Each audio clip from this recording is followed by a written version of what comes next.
মধুরচর থেকে আব্দুল বাসের কাঁচা পেঁপে নিয়ে এসেছেন নয়াডিঙ্গি বাজারে। চাষের জমি ঈশ্বরের মতো, সেটি বাদ দিয়ে ২০ মণ পেঁপের ৪ মণের দামই যাবে বাজারে আনতে লরি খরচা আর শ্রমিকের মজুরিতে। যদি জানতেন কোন বাজারে দাম বেশি, তাহলে হয়তো সেখানেই তিনি যেতেন। ৮ টাকা ৯ টাকা যদি আপনার কেজিতে পড়ে, তাহলে কেজিতে আপনার খরচ কত পড়েছে জমিতে?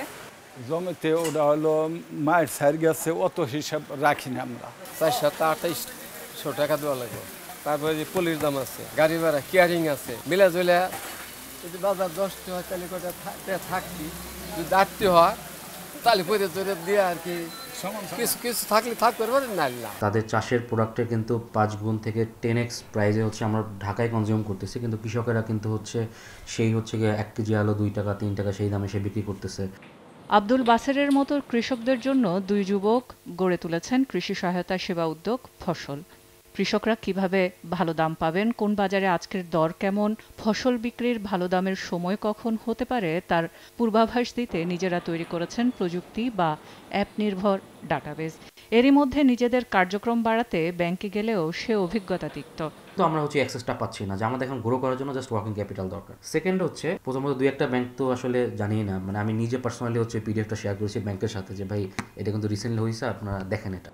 গবেষণা আর তথ্যের উপর নির্ভর করে কোনো কোনো বাজারের অদৃশ্য সিন্ডিকেট ভেঙে দেবার শক্তি রাখলেও ব্যাংকের অ্যালগোরিদম টেবিল পেরিয়ে প্রান্তিকে পৌঁছানো কঠিন হয়ে পড়ছে ২ তরুণের এই উদ্যোগ। 6 ইয়ার্স একটা কোম্পানি, এখন পর্যন্ত কিন্তু ব্যাংকের সাথে আসলে আমরা যে ব্যাংকের ফাইন্যান্সটা নিব, ওনাদের যে কোলাট্রাল, ওনাদের যে গ্রান্টল লাগবে, তারপর ওনারা স্টার্ট আপ শুনলে পরেই যে কোম্পানি কেন লসে আছে।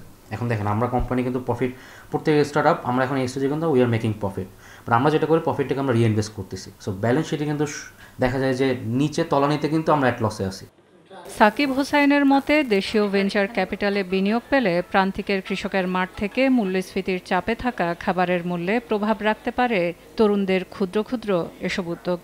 ভেঞ্চার ক্যাপিটাল হলো এমন একটি প্রতিষ্ঠান যারা সম্ভাবনাময় ছোট ছোট উদ্যোগ এবং স্টার্টআপগুলোকে আর্থিকভাবে বিনিয়োগ করে থাকে।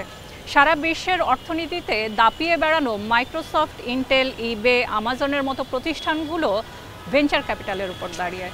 বাংলাদেশেও যদি ভেঞ্চার ক্যাপিটাল সফল এবং জনপ্রিয় করতে হয়, সেক্ষেত্রে একদিকে যেমন আর্থিক সহায়তা থাকতে হবে, ঠিক একইভাবে নীতি সুবিধা এবং বিশেষ করে স্টক এক্সচেঞ্জে বা শেয়ার বাজারেও তাদের অংশগ্রহণের সুযোগ বাড়াতে হবে। সম্প্রতি স্টার্টআপ খাতে অর্থায়নের বিষয়ে নীতিগত সিদ্ধান্ত নিয়েছে বাংলাদেশ ব্যাংক। স্টার্টআপের সংজ্ঞায় প্রযুক্তি নির্ভর ব্যবসায়িক প্রতিষ্ঠান বা শিল্প উদ্যোগ অথবা দেশি বিদেশি যৌথ উদ্যোগে পরিচালিত সম্ভাবনাময় বিস্তৃতিযোগ্য নতুন উদ্ভাবনী পণ্য বা সেবা অথবা দরকারি প্রতিষ্ঠান এই ভেঞ্চার ক্যাপিটালের সহায়তা পাবেন। তারই অংশ হিসেবে জয়েন্ট ভেঞ্চার ক্যাপিটাল ফান্ডে এখন পর্যন্ত ৪২টি ব্যাংকের নিট মুনাফা থেকে ১% হারে ৭০০ কোটি টাকা সংগ্রহ হয়েছে। আরও ৫০০ কোটি টাকা পুনরায় অর্থায়ন করবে বাংলাদেশ ব্যাংক। যেসব প্রতিষ্ঠানের বয়স ১২ বছরের মধ্যে হবে তারা এই বিনিয়োগে আবেদন করতে পারবেন।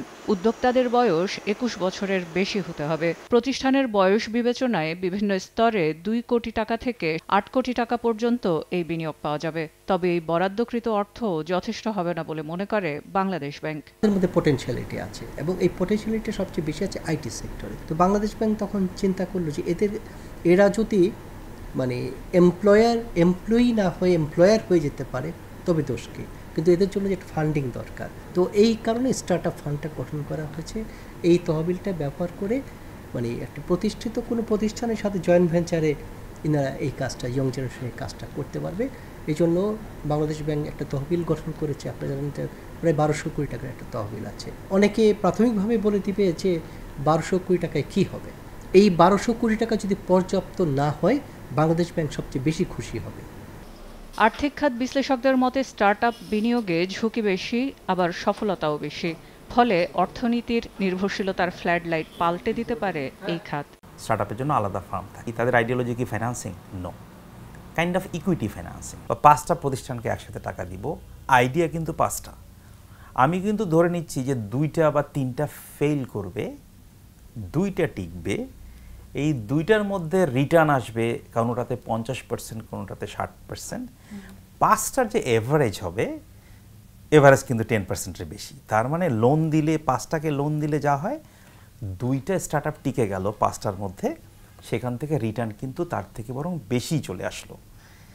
এইটাই হলো ভেঞ্চার ক্যাপিটাল ফাইন্যান্সিংয়ের আইডিয়া। একই সাথে স্টার্টআপে ভেঞ্চার ক্যাপিটাল দেশের বাজারে কর্মসংস্থান সৃষ্টির সাথে সাথে মেধা পাচারও কমাবে বলে মনে করেন অর্থনীতিবিদরা। অনেক ভালো ভালো ছেলে মেয়েরা এখন চলে যাচ্ছে স্টার্টআপে, আর যদি স্টার্টআপ সাকসেসফুল না হয় তারা চলে যাচ্ছে বিদেশে।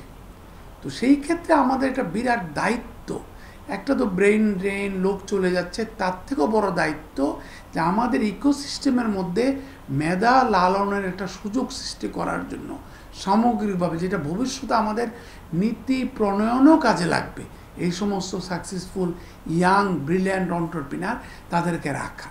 গবেষণা প্রতিষ্ঠান লাইট ক্যাসেলের তথ্যমতে গত এক দশকে স্টার্টআপ খাতে সবচেয়ে বেশি বিনিয়োগ হয়েছে ভেঞ্চার ক্যাপিটালের মাধ্যমে। সব মিলে এই খাতে 10,700 কোটি টাকার বেশি বিনিয়োগ হয়েছে, যেখানে বিদেশি ভেঞ্চার ক্যাপিটালের অংশীদারিত্ব 10,492 কোটি টাকা। মাত্র 207 কোটি টাকার বিনিয়োগ তহবিল দেশের। স্টার্টআপ খাতে বিনিয়োগ সহযোগী দেশীয় পরিবেশ তৈরি করা গেলে দেশের অন্যতম সফল ও টেকসই খাত হতে পারে এই খাত। সেলিয়া সুলতানা, সময় সংবাদ, ঢাকা।